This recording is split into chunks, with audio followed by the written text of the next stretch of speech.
活久见，孟加拉这次真的是思路清晰，他知道打印，核心就是打印度。据亚洲防务安全11月23号的报道，孟加拉国决定派遣本国的战斗机飞行员和技术官员去哪儿呢？去巴基斯坦参加高等级战斗飞行训练。那听到这儿啊，可能有的朋友会觉得，嗨，这不就是两国家搞个军事交流吗？有啥大惊小怪的？哎呦喂，您要是这么想，那你可就太不了解南亚那段血泪史了。那这个事儿的性质呢，怎么形容呢？这就好比是两口子离婚了50年，当年那是打得头破血流啊，这家里的锅碗瓢盆都砸了，发誓是老死不相往来。结果今儿个突然听说这两口子又要凑一块过日子了，而且还得联手对付隔壁那个爱管闲事老王。那大家都知道孟加拉国以前叫啥？叫东巴基斯坦。1971年那是印巴战争最惨烈的时候啊，印度那是连拉带打，硬生的把巴基斯坦给肢解了，东巴基斯坦这才独立成了现在的孟加拉国。那场仗啊，那是血海深仇啊！这50年来，达卡和伊斯兰堡那是互相看不顺眼，甚至是根本不信任。可是现在呢，打破了整整52年的禁忌啊！这孟加拉的飞行员要背着包袱皮去巴基斯坦留学了。哎，这不仅仅是握手言和啊，这是要歃血为盟啊！这为啥会有这么大的转变？因为他们发现了一个共同的真理，那或者说啊，他们找到一个共同的大哥，那就是咱们中国的装备，也找到了一个共同的目标，那就是这一天天的在南亚冲大尾巴狼的印度。今天啊，咱们就来扒一扒这个孟加拉是怎么想通的，这南亚铁三角是怎么变阵的，以及这个背后咱们中国的歼十 C 和枭龙战机到底扮演了什么狠角色。这个事儿啊，其实早就有苗头了。前几天的迪拜航展，那个是个大卖场啊，全世界的先进战机都在那儿摆着。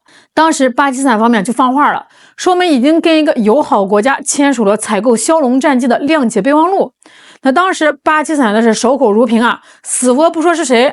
这大伙儿就在那儿猜啊，是这个伊拉克，是阿塞拜疆。现在看来实锤了，这肯定就是孟加拉，理由太充分了呀。第一，孟加拉代表团在这个航展现场，那是跟巴方密谈了许久，肯定不是聊家常啊，是在聊生意。这第二呢，孟加拉现在正搞那个2030力量目标，急需换飞机。而且更重磅的消息是啥？孟加拉不仅仅是看上了枭龙，他的胃口大着呢，他还在推进采购咱们的歼十 C。有这个媒体上个月就披露了说这个孟加拉政府已经批准了，拿出了22亿美元。这对于孟加拉这种不算富裕的国家来说那是掏家底儿的钱呀，准备买大约20架歼十 C E。那这笔买卖要是成了，那就是涵盖了机体、训练、备件、后勤一条龙服务啊。预计2026年到2027年就能交货了。所以呢，咱们把这个逻辑串起来孟加拉这一次派飞行员去这个巴基斯坦去干嘛呢？有人说是去学这个歼十 C， 我觉得不太可能歼十 C 呢是咱们中国造的，虽然这个巴基斯坦也有，但是你要学这个，直接来中国学多好啊，原汁原味，还有这个模拟器管够。所以啊，最大的可能性是去学枭龙。这巴基斯坦玩这个枭龙玩了多少年了？那是玩出花来了呀！从这个 Block 1到 Block 3，那是了如指掌啊！这孟加拉派人去巴基斯坦，就是去取经的，就是去学怎么用这款高性价比神机的。说到这儿我得给孟加拉这个国家点个赞。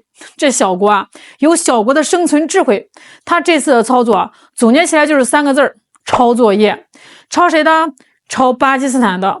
你琢磨琢磨孟加拉现在的核心目标是啥？他的假想敌是谁？除了那个三面把他包围起来的印度，还能有谁啊？这个孟加拉湾那点事儿边界那点摩擦，让这个孟加拉那是如鲠在喉啊。那怎么对付印度呢？孟加拉抬头一看，隔壁巴基斯坦这几年干得漂亮啊！虽然这个国力不如印度，军费也不如印度，但是这个空军打起仗来那是真不含糊啊。尤其是上次这个印巴空战巴基斯坦愣是用枭龙把这个印度的米格21给揍下来了。后来买了歼十 C 之后呢，更是把这个印度的阵风给看得死死的。孟加拉一拍脑门，这就叫标准答案呀！巴基斯坦已经替我试过错了，替我验证了战术了。这个歼十 C 加上枭龙的高低搭配就是专门用来克制印度空军的。那我费那个劲儿干嘛？我直接照搬。巴军用什么飞机我就买什么飞机，巴军用什么战术我就学什么战术。这对于小国来说，那绝对是捷径啊！你想想，要是这个孟加拉像印度那样啊，搞个什么万国牌儿，今天买法国的，明天买俄国的，后天买美国的，哪怕他买得起啊，他养得起吗？他修得起吗？你看那些反面教材，埃及买了一堆美国的 F-16，结果美国人不给核心代码，那个飞机呢就是个会飞的铁疙瘩，稍微动一下都得看美国的脸色。这马来西亚呢买了俄罗斯的苏30，结果呢维护断档，零件供不上，趴味儿一大片儿。还有印度那个阵风啊，死贵不说，还得捧着供着。这孟加拉这次是想明白了，我的钱不多，但是我命金贵啊！我要的是买得起、飞得起、打得赢，直接全套中国装备，后勤通用，弹药通用，数据链通用，而且直接去巴基斯坦培训啊，连这个语言障碍都好解决。毕竟以前是一家人嘛，交流起来方便，还没时差。这就是小国的精明啊！他在根本上避免了那些大国容易犯的贪大求全的毛病。那既然提到了这个印度啊，咱们就不得不唠唠这个南亚霸主现在的尴尬处境。这孟加拉这一招呢，那是真打在了印度的七寸上。印度现在的空军是个啥状态啊？那是世界的动物园。你往这个印度机场上一看啊，好家伙，开博览会呢！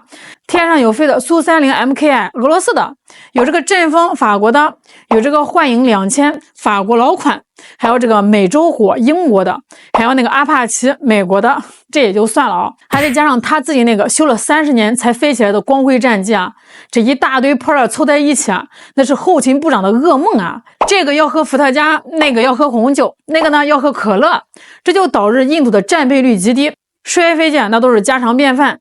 印度这一天天的这个心比天高，命比纸薄啊，想的是挺美的，我要打得过巴基斯坦，还要扛得住中国，还要当南亚大哥，还要搞印度制造。结果呢，孟加拉这次引进歼10C，那是直奔着印度的命门去的呀。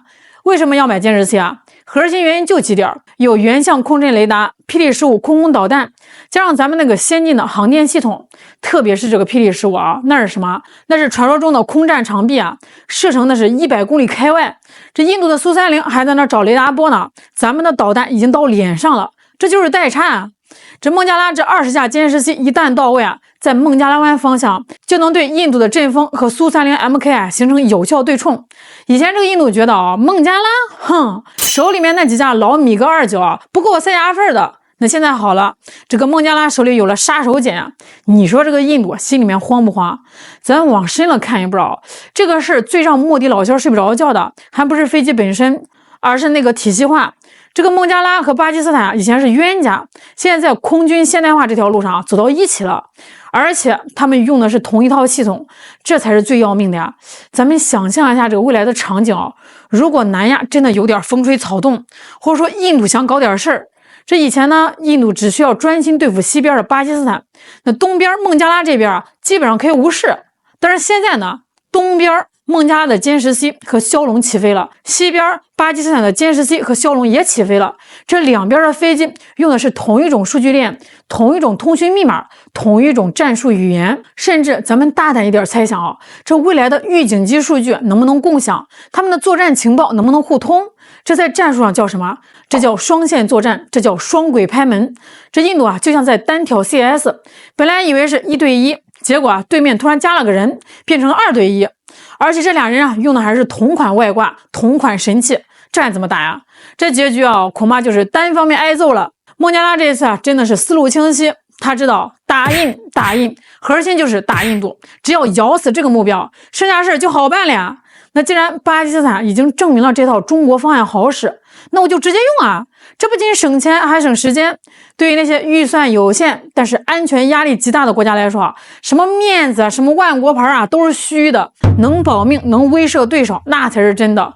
保持全天候的战备，常年维持飞行员的高强度训练，远比你买2架昂贵的阵风摆在机库里当个吉祥物要强得多。最后啊，咱们还得夸夸咱们中国的军工和咱们的大国智慧。你看啊，咱们中国啊，甚至都没有怎么大声嚷嚷，咱们不搞什么亚洲版北约，也不搞什么军事同盟，咱们就是老老实实的做生意，把这个最好的东西呢卖给最需要的朋友。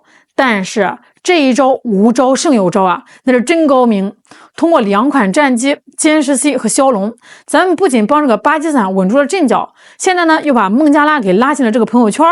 这个无形中呢，就在南亚形成一种微妙的战略平衡。印度想称霸南亚，想把孟加拉湾变成自己的内湖，现在恐怕得掂量掂量了。那两边的天空中啊，飞的可是猛龙和枭龙啊，那都是咱们中国龙的血脉。孟加拉这一次去巴基斯坦受训啊，是个信号，是个开始。它标志着南亚的地缘政治格局正在发生深度的转向。那些曾经的仇恨，在共同的利益和共同的压力面前啊，都得让路。这对于咱们中国来说是好事儿。